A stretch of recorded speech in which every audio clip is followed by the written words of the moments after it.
जुड़ेगा भारत, जीतेगा इंडिया।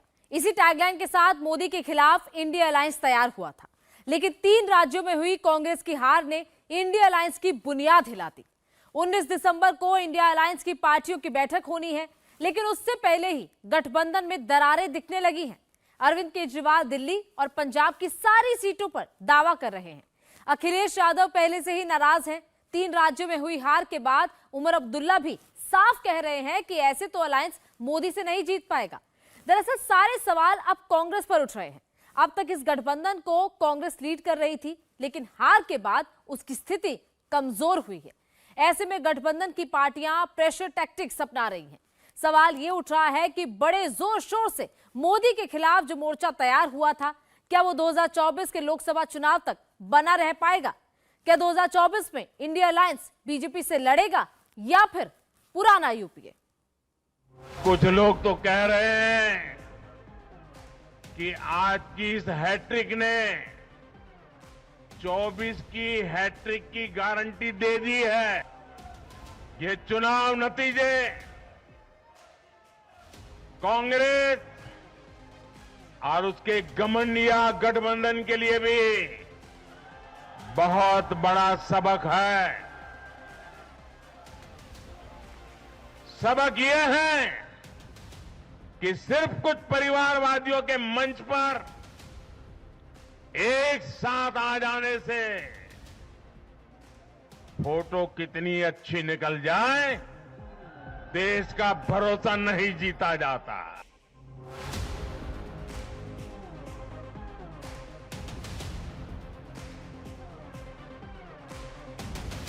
इस चुनाव परिणाम की गुंज सिर्फ एमपी, राजस्थान और छत्तीसगढ़ तक सीमित नहीं रहेगी। इन परिणामों की गुंज दूर तक जाएगी। 3 दिसंबर को 4 राज्यों के असेंबली इलेक्शन के नतीजे आने के बाद मोदी ने जो भविष्यवाणी की थी, वो भविष्यवाणी अब सही साबित हो रही है। 2024 के चुनाव में बस कुछ महीने बाकी हैं, लेकिन 3 राज्यों में कांग्रेस की हार ने गठबंधन का गणित बिगाड़ दिया है। हार ने अलायंस में कांग्रेस की हालत कमजोर की है और कई पार्टियां अब अपना अपना दावा लेकर मैदान में उतर आई हैं। 19 दिसंबर को अलायंस की मीटिंग है, आगे की रणनीति तय होनी है, लेकिन उससे पहले ही गठबंधन में शामिल पार्टियों ने अपना रुख साफ कर दिया है।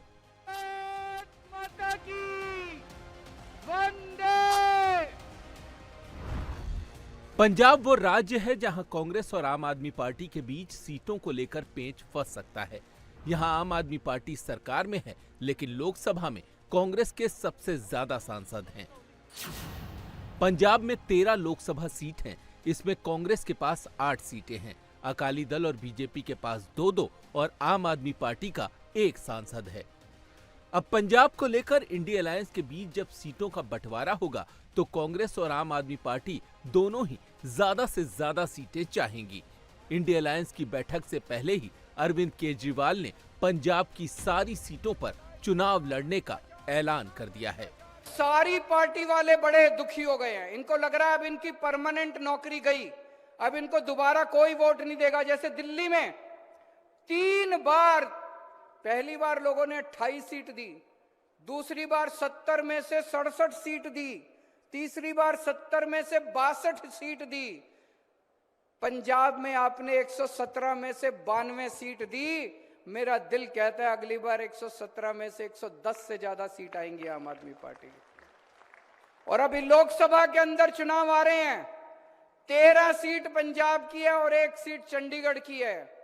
मेरा दिल कहता है जिस तरह से अभी पंजाब के अंदर घर घर के अंदर खुशी छाई हुई है, किसी का बिजली का बिल बंद हो गया, किसी के बच्चे का एडमिशन हो गया, कोई तीर्थ यात्रा में चला गया, किसी का बिना रिश्वत काम होने लग गया, सारे हर आदमी को फायदा हो रहा है पंजाब के अंदर। 13 की 13 सीट आप आम आदमी पार्टी को दीजिएगा, हमारे हाथ मजबूत कीजिएगा। केजरीवाल पंजाब की जनता से सारी सीटें जिताने की अपील कर रहे हैं। इसका मतलब साफ है कि आम आदमी पार्टी कांग्रेस को पंजाब में कोई सीट नहीं देगी। पंजाब वाला फॉर्मूला दिल्ली में भी लागू होगा, क्योंकि दिल्ली में तो कांग्रेस का एक भी सांसद नहीं है। अगर केजरीवाल नहीं माने तो कांग्रेस पंजाब और दिल्ली दोनों जगह चुनाव लड़ेगी, यानी इंडिया अलायंस इन दोनों राज्यों में फेल साबित होगा। केजरीवाल सिर्फ कह नहीं रहे, बल्कि उन्होंने लोकसभा चुनाव के लिए कमर कस ली है। अरविंद केजरीवाल 5 राज्यों के असेंबली इलेक्शन के नतीजों के बाद से लगातार पंजाब का दौरा कर रहे हैं। पंजाब सरकार की कई योजनाओं की शुरुआत कर रहे हैं। कभी सरकारी स्कूलों की पीटीएम के बहाने, कभी मुफ्त तीर्थ यात्रा शुरू कराने के लिए केजरीवाल आम आदमी पार्टी का मॉडल पंजाब के सामने रख रहे हैं। केजरीवाल के निशाने पर बीजेपी तो है ही, लेकिन कांग्रेस पर हमला करने से भी वो नहीं चूक रहे हैं। पहले बिजली नहीं आती थी, 7-7, 8-8 घंटे के पावर कट लगते थे, अब 24 घंटे बिजली आने लगी है। बहुत सारे लोगों ने कहा पहले 10-10, 15-15 हजार रुपए के बिजली के बिल आते थे, अब 0 बिजली का बिल आता है, बिजली मुफ्त हो गई है आम आदमी पार्टी की सरकार में। लोग बहुत खुश हैं। जो मान साहब ने अभी कहा, सबसे पहले हम 2014 में चुनाव लड़े थे लोकसभा का, हमारी 4 सीट आई थी। 2019 में 1 सीट आई थी।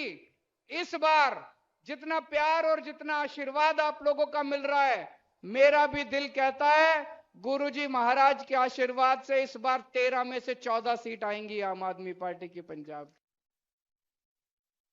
आप जानते हो, जब भी कोई हिंदुस्तान के सामने खड़ा होता है, इंडिया के सामने खड़ा होता है, तो जीत किसकी होती है कहने की जरूरत भी नहीं। ये लड़ाई ऑपोजिशन और बीजेपी के बीच में लड़ाई नहीं है। बीजेपी की विचारधारा, उनकी सोच के खिलाफ ये देश की आवाज के लिए लड़ाई है, और इसीलिए ये नाम चुना गया, Indian national developmental inclusive alliance, मतलब इंडिया। लड़ाई एनडीए और इंडिया के बीच में है, नरेंद्र मोदी जी और इंडिया के बीच में है। जुड़ेगा भारत, जीतेगा इंडिया के नारे के साथ ये सारी पार्टियां साथ में आई थीं। लेकिन अब तो ये गठबंधन ही बिखरता नजर आ रहा है। पहले हम आपको ये बताते हैं कि 2019 चुनाव में जो यूपीए एनडीए के खिलाफ लड़ा था, उसमें और इंडिया अलायंस में क्या बड़ा अंतर है। स्टेट वाइज इसे समझने की कोशिश करते हैं। यूपीए में कांग्रेस ही सबसे बड़ी पार्टी थी, जिसका पूरे देश में प्रभाव है, लेकिन मुख्य रूप से मध्य प्रदेश, राजस्थान, छत्तीसगढ़, पंजाब, हिमाचल प्रदेश, तेलंगाना, केरल, कर्नाटक, गुजरात, दिल्ली, हरियाणा, ओडिशा, गोवा, आंध्र प्रदेश जैसे राज्यों में वो अकेले या छोटी पार्टियों को कुछ सीटें देकर चुनाव लड़ी थी। बिहार में कांग्रेस, आरजेडी और जेडीयू पहले से ही पार्टनर हैं। महाराष्ट्र में एनसीपी के साथ उसका गठबंधन था, बाद में शिवसेना भी उसमें शामिल हो गई। तमिलनाडु में डीएमके कांग्रेस की पुरानी पार्टनर है, जबकि झारखंड में जेएमएम पहले ही यूपीए का हिस्सा थी। जम्मू कश्मीर में फारूक अब्दुल्ला की नेशनल कॉन्फ्रेंस यूपीए का हिस्सा रही है। लेकिन बीजेपी के बढ़ते प्रभाव के डर से इस बार यूपीए का दायरा बड़ा किया गया। दरअसल उत्तर प्रदेश, दिल्ली, पंजाब, पश्चिम बंगाल जैसे बहुत से राज्यों में कांग्रेस और क्षेत्रीय पार्टियों के अलग अलग लड़ने से विपक्ष का वोट बट रहा था। आम आदमी पार्टी और समाजवादी पार्टी मध्य प्रदेश, राजस्थान, छत्तीसगढ़, गुजरात, गोवा जैसे कई राज्यों में अपना दायरा बढ़ा रही है। इसीलिए वोटों का बंटवारा रोकने के लिए ये अलायंस बनाया गया। इंडिया अलायंस में दिल्ली और पंजाब में बड़ा प्रभाव रखने वाली आम आदमी पार्टी को शामिल किया गया।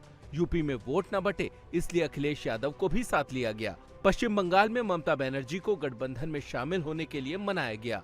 ममता के साथ लेफ्ट पार्टियां भी इसमें शामिल हुईं। जम्मू कश्मीर से पीडीपी और नेशनल कॉन्फ्रेंस को एक मंच पर लाया गया। यानी अगर हिसाब लगाया जाए तो इंडिया गठबंधन इन राज्यों में बीजेपी को डेंट करने के लिए तैयार किया गया। जिन पार्टियों को लेकर इंडिया अलायंस बीजेपी को हराने और 24 में जीत का दम भर रहा था, वही पार्टियां अब असेंबली इलेक्शन नतीजों के बाद कांग्रेस के नेतृत्व पर सवाल खड़े कर रही हैं। अरविंद केजरीवाल दिल्ली, पंजाब की सारी सीटों पर दावा कर रहे हैं। अखिलेश यादव भी यूपी में कांग्रेस को सीटें देने के मूड में नहीं है। ममता कांग्रेस को कुछ सीटें दे सकती हैं, लेकिन लेफ्ट के लिए वो सीटें नहीं छोड़ेंगी। जम्मू कश्मीर में पीडीपी और नेशनल कॉन्फ्रेंस कांग्रेस को सीट देंगी, इसमें शक है। समस्या सिर्फ अरविंद केजरीवाल को लेकर नहीं है। उत्तर प्रदेश में अखिलेश यादव भी कांग्रेस से नाराज हैं। अखिलेश यादव की नाराजगी मध्य प्रदेश में सीटों के बंटवारे को लेकर थी। अखिलेश ने चुनाव में खुलेआम कहा था कि कांग्रेस ने उन्हें धोखा दिया है और वो उत्तर प्रदेश की सीटों के बंटवारे में सारा हिसाब किताब ठीक कर देंगे। अखिलेश ने तो कांग्रेस के जाति जनगणना के दावे का भी जमकर मजाक बनाया था। कांग्रेस पार्टी को साफ करना चाहिए था। मेरा मानना यह है कि अगर आपको सीट नहीं देनी थी तो समाजवादियों से बात नहीं करनी चाहिए थी। आपको पहला ही कदम ये उठा लेना चाहिए था कि आप अपना संगठन और अपनी पार्टी के हिसाब से लड़िए और जो सहयोग चाहते वो बता देते तो शायद समाजवादी पार्टी सहयोग करती और खड़ी रहती। लेकिन उन्होंने कोई जानकारी नहीं दी, न कोई समाजवादी पार्टी को इस लायक समझा उन्होंने। इसलिए समाजवादी पार्टी वहीं लड़ रही है जहां पर समाजवादी पार्टी का संगठन और मजबूत प्रत्याशी है। इंडिया गठबंधन अब मुझे पता लगा है मध्य प्रदेश के बाद भारत के चुनाव के लिए है, इंडिया के चुनाव के लिए है, देश के चुनाव के लिए है। तो देश का चुनाव आएगा तब बात की जाएगी और जिसको सीट चाहिए होगी या जिस पे बातचीत होगी वो अलग प्लेटफॉर्म है।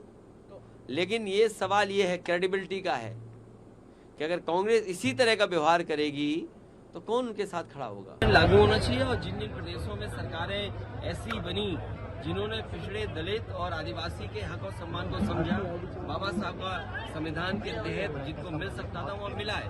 आप उत्तर प्रदेश देख लो, बिहार देख लो, अब तो बिहार एक कदम और आगे चला गया।